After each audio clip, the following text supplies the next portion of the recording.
Que a graça e a paz do nosso Deus esteja com você, meu irmão, minha irmã. Vamos começar mais um estudo sobre o Antigo Testamento. Estamos no penúltimo livro do Antigo Testamento, que é o livro do profeta Zacarias. Hoje nós precisamos atingir esses objetivos, né? Conhecer mais algumas profecias a respeito de Cristo, acreditar que Deus tem um futuro de esperança para os justos, servir a Deus na igreja local em obediência à sua palavra.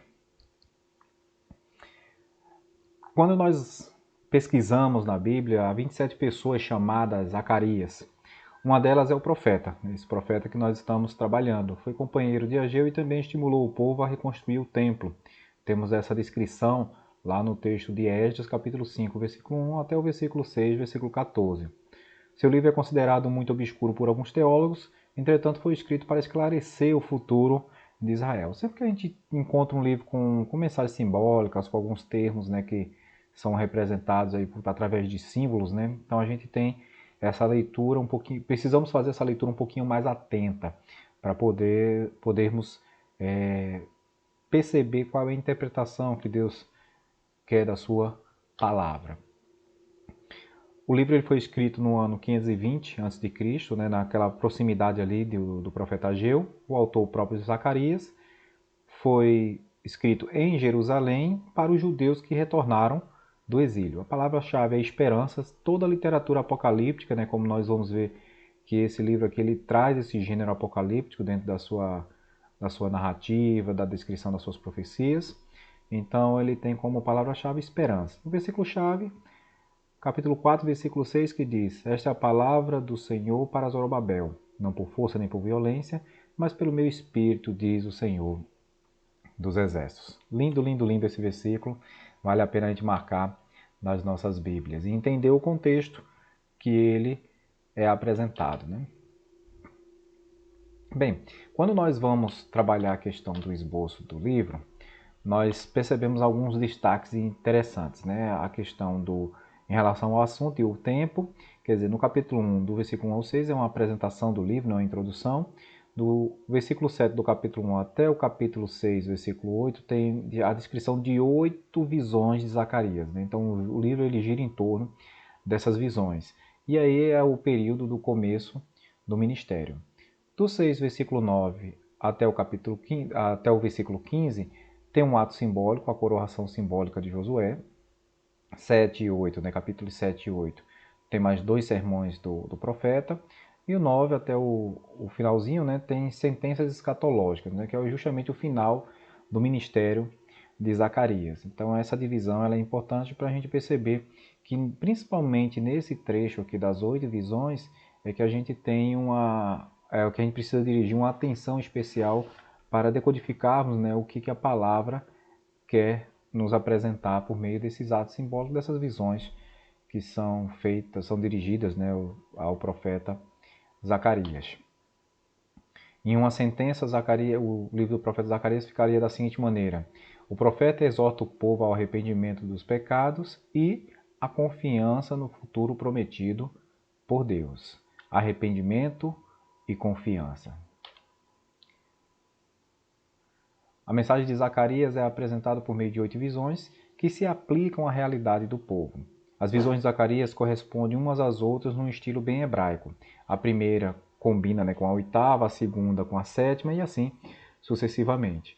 Esse é um recurso literário da língua hebraica para enfatizar e organizar a mensagem do profeta, né? Claro, nós não temos isso em todos os livros que tratam de profecias, mas aqui no livro do profeta Zacarias há essa organização desse texto profético, né? A primeira com a última, a segunda com a penúltima e assim sucessivamente. E aqui a gente tem a descrição dessas visões, né? Essas visões proféticas. A primeira delas é o cavalos e homem na murta. Deus continua a cuidar o significado, né, dessa passagem bíblica, né? Deus continua cuidando de Jerusalém, mesmo que naquele momento a cidade ainda estivesse desolada. 4 chifres e 4 ferreiros. Assim como Deus levantou reinos para julgar Israel, o Senhor também agirá para livrar o seu povo. Homem com cordel de medir. Deus reerguerá Jerusalém e a protegerá pessoalmente. Veste do sumo sacerdote Josué. Isso é cada uma das visões, viu, gente? Deus purificará o seu povo e no futuro o purificará completamente por meio do renovo. Esse renovo aqui é um anúncio de Cristo. Candelabro entre duas oliveiras. Deus estava abençoando os líderes do povo para a importante reconstrução do templo. Lembra aqui de Josué e de Zorobabel, tá certo? Os dois líderes, um líder político e um líder religioso. O rolo voante. Deus amaldiçoa aqueles que agem contra a sua vontade. A mulher dentro de um efa. A iniquidade será eliminada da terra e o povo de Deus deve se afastar dela, né? Então, se deve se afastar dessa representação dessa iniquidade. E 4 carruagens. Relacionada à primeira visão, Deus, por meio dos seus agentes, julga a terra e seu espírito se acalma. Então, a gente vai perceber que entra num equilíbrio para, assim, que o povo possa desfrutar de momentos mais amenos diante da vida, né? E também dentro desse aspecto, né, da sua vida religiosa também, na vida material e da vida religiosa. A gente percebe também dentro do livro do profeta Zacarias uma ênfase acerca do jejum. E a gente pode tirar algumas lições disso. A primeira lição é que o jejum não é apenas comiseração e sofrimento, é também celebração e alegria. Então, é um momento em que o povo ele não está sofrendo diante do Senhor, não, ele se abstém dos alimentos para poder se aproximar mais do Senhor. E se aproximando, claro, vem essa alegria, né?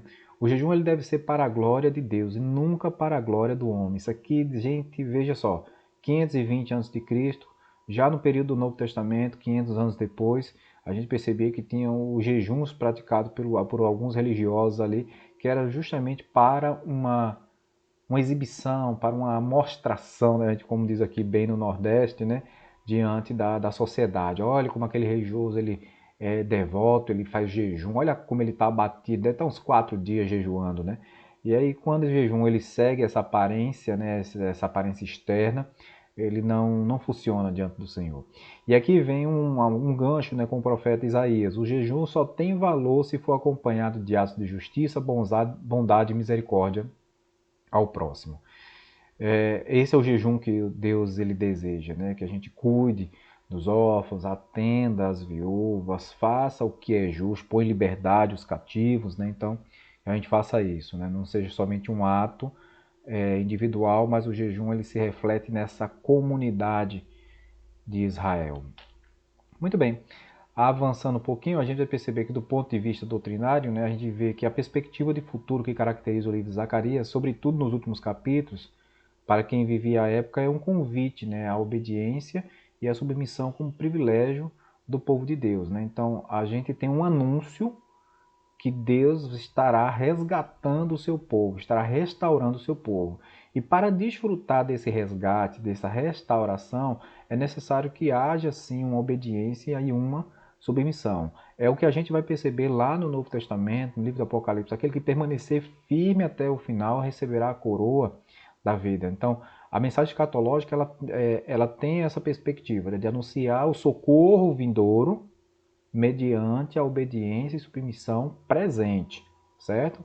Então a gente vai entender dessa forma, né? A mensagem apocalíptica ela tem esse anúncio futuro com consequências e cobranças também, né? Então requisitos que devem ser preenchidos no presente. A gente percebe que o Zacarias é como se fosse o livro do Apocalipse lá no Antigo Testamento, né? Até pela sua posição no livro, né? O penúltimo livro da Bíblia, claro, o Apocalipse sendo o último, né? Ele também anuncia, assim, ele vem fazendo anúncios, né? Revelando acontecimentos que vão ser apresentados no futuro. E é bem interessante essa questão dessa apresentação do futuro, porque ele vai fazer uma ponte muito legal com o Novo Testamento, com as passagens bíblicas do Evangelho. Por exemplo, a gente tem o Zacarias 3,8, que ele concorda com Lucas 1,7,8, que Jesus é o renovo. Então, esse sol nascente, né, que é destacado no livro de Zacarias, é apresentado como esse renovo, né, o dia que surge novamente. Né, então, aparece uma novidade. Quem é essa novidade? Jesus Cristo. Né? Então, O livro de Zacarias ele faz essa ponte com Lucas 1, 7 e 8. Há também uma passagem bíblica de Mateus 21, 5, relacionada com Zacarias 9, 9, né? A entrada de Cristo em Jerusalém. Aí depois você pode fazer a comparação desses dois livros, que vai ficar muito bacana, né, para fixação, né, do aprendizado.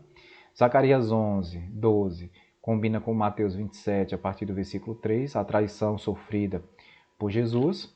E o Zacarias 12, 10, ele concorda com, tem o seu cumprimento, né, com João 19, 37, que é a revelação de Jesus como o Messias. Né? Então, a gente vai perceber que vale destacar que Zacarias apresenta o Messias na figura do rei pastor, que é ferido, mas também subjuga as nações. Então a gente tem uma característica, 500 anos antes de Cristo, mas características muito precisas acerca dessa personalidade, dessa pessoa de Jesus. Então o livro de Zacarias, embora vai requerer da gente um esforço maior de leitura, uma paciência para poder relacionar os termos com a sua interpretação, ele tem sim um conteúdo teológico muito interessante e encontra respaldo lá no Novo Testamento, né? Então a gente vai, assim, vale a pena, né, fazer a leitura desse livro, né? Zacarias é com certeza um chamado à obediência, né? Ele projetando a fé do povo de Deus, a ação de Deus na história. Então relaciona uma coisa com a outra, né? Como é que Deus age na história não é condicionado, mas está relacionado a essa fé do povo, né? E é uma ação de Deus na história, tanto no passado como no presente, e também dá uma garantia no futuro. Né? E aí a gente faz a pergunta, né? Se você encontrou obstáculos para fazer a obra do Senhor, lembre-se dos princípios de Zacarias 4,6. Né? É pelo meu Espírito que atuamos e não por nós mesmos. Essa é uma das marcas daquele que deseja servir a Deus de maneira agradável a Ele. Né? Então a gente vai perceber que o Evangelho ele não é para ser imposto. A palavra de Deus não é para ser imposta. A palavra de Deus é para ser compartilhada. E aquele que abrir a porta, o Senhor entra e faz ali com ele a festa da ceia na sua vida. Né? Então, meus queridos, esse é o estudo do livro do profeta Zacarias. Recomendo a leitura, como também dos outros livros da Bíblia. E na próxima semana nós fechamos, né, o Antigo Testamento, não os estudos, né, porque a gente tem ainda mais uma lição. A gente fecha os profetas do Antigo Testamento com o estudo do livro do profeta Malaquias. E na semana seguinte a gente vai ver um estudo sobre o uso do Antigo Testamento no Novo Testamento. Então a gente vai para Malaquias, depois para esse próximo estudo, que é assim uma introdução já para os livros do Novo Testamento, né? Que a gente vai continuar agora, a gente está finalizando os estudos sobre o Antigo Testamento e vamos iniciar agora os estudos no Novo Testamento. Né? Então, daqui mais alguns meses a gente consegue fechar a Bíblia toda. Desejo a você uma semana abençoada na presença de Deus e nos encontramos aqui no próximo estudo. Forte abraço, até a próxima.